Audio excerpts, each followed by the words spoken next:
शिवसेना ठाकरे गट खासदार संजय राऊत यांनी महाराष्ट्रातील सध्याच्या राजकीय परिस्थितीवर टीका करताना केंद्रातील भाजप नेतृत्वाला लक्ष्य केले आहे। त्यांनी म्हटले की महाराष्ट्रातील सरकार गृहमंत्री आणि पंतप्रधानांच्या राजकीय हस्तक्षेपामुळे डळमळीत झाले आहे। राऊत यांनी आरोप केला की गृहमंत्री अमित शाह आणि पंतप्रधान नरेंद्र मोदी यांच्या राजकीय स्वार्थासाठी देशातील कायदा सुव्यवस्थेकडे दुर्लक्ष करत आहेत। मणिपूर, जम्मू काश्मीर यासारख्या संवेदनशील भागातील स्थिती हाताळण्याऐवजी भाजप महाराष्ट्रात राजकीय पक्ष फोडून सत्ताधारी गटाला कमजोर करण्याचे काम करत आहेत। त्यांच्या मते भाजपाकडून महाराष्ट्राचे आर्थिक, सामाजिक आणि राजकीय नुकसान करण्याचा प्रयत्न होत आहे। राऊत यांनी हेही सुचवले की महाराष्ट्रातील महत्त्वाच्या उद्योगांना गुजरातकडे वळवण्याचा प्रयत्न सुरू आहे। त्यांनी असा टोला लगावला की भाजपचे राजकीय धोरण म्हणजे वापरा आणि फेकून द्या अशी भूमिका आहे। ही संपूर्ण घटना महाराष्ट्रातील राजकारणातील तणाव अधिक तीव्र करत असून सत्तेत आलेल्या आणि विरोधी गटामध्ये जोरदार आरोप प्रत्यारोप सुरू आहेत। शिवसेनेला गृहमंत्रीपद का हवं? शिंदे सेनेला गृहमंत्रीपद यासाठी हवं आहे की त्यांना पोलिसांचे सलाम हवेत। पोलीस यंत्रणा वापरून त्यांनी अनेकांवरती खोटे गुन्हे दाखल केले, दहशत निर्माण केली, निवडणुका लढण्याचा प्रयत्न केला। ही यंत्रणा त्यांच्या हातात पाहिजे आणि भविष्यामध्ये या यंत्रणेचा वापर करून ते भारतीय जनता पक्षाच्या अंगावर सुद्धा जाऊ शकतात। ही त्यांची वृत्ती आहे आणि विकृती सुद्धा आहे। दुसरा क्रमांकाचं खातं हे गृह खातं आहे, पण मुख्यमंत्री गृह खातं आपल्या जवळ ठेवतो, देवेंद्रजींनी ठेवलेलं आहे। कारण जेव्हा जेव्हा आम्ही त्यांच्याशी पूर्वी चर्चा करायचो तेव्हा ते सांगायचे की उद्धव ठाकरेंनी गृह खातं दुसऱ्या पक्षाला द्यायची चूक करू नये, आमचं तेच म्हणणं होतं।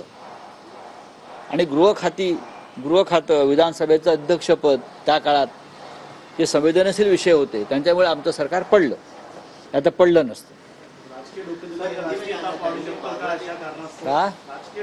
कसले डोके असतील ते डोकेदुखी होईल ना। फक्त निवडून येणं म्हणजे डोकी नाहीत ना, ती डोकी मोजायला ठीक आहे, पण डोक्यात काहीतरी हवं बोलिये। रावसाहेब दानवे असं म्हणाले होते की जर उद्धव ठाकरे आमच्या सोबत असते तर आम्हाला आणखी जागा मिळाल्या। बघा, रावसाहेब दानवे किंवा भारतीय जनता पक्ष कधी कोणत्या विषयावरती उड्या मारतील ते सांगता येत नाही। तुमच्या बरोबर होतो तेव्हा आम्ही तुम्हाला नकोसे झालो, तेव्हा तुम्ही जाऊन अमित शहाना सांगितलं नाहीत ना की जो शब्द दिलाय तो पाळा, उद्धव ठाकरे आणि शिवसेना आपल्याला गरजेची आहे।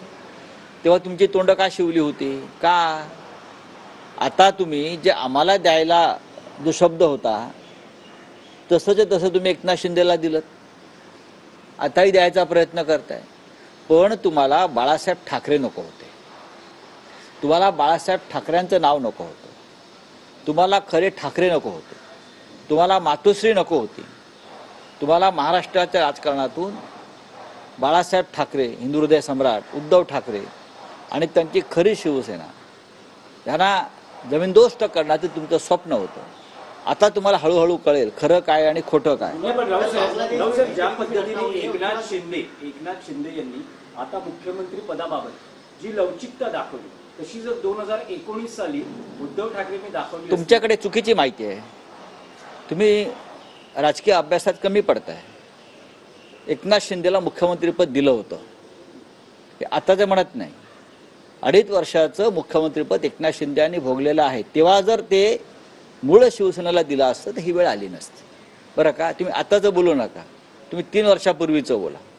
आता एक निवडणूक होऊन गेलेली आहे आणि एकनाथ शिंदे यांना म्हणजे डुप्लिकेट शिवसेनेला जो भारतीय जनता पक्ष मुख्यमंत्रीपद देऊ शकतो ते उद्धव ठाकरे यांच्या नेतृत्वाखालील शिवसेनेला द्यायला तयार नव्हतं, कारण त्यांना मूळ शिवसेना नष्ट करून या राज्यामध्ये डुप्लिकेट शिवसेना उभी करायची होती।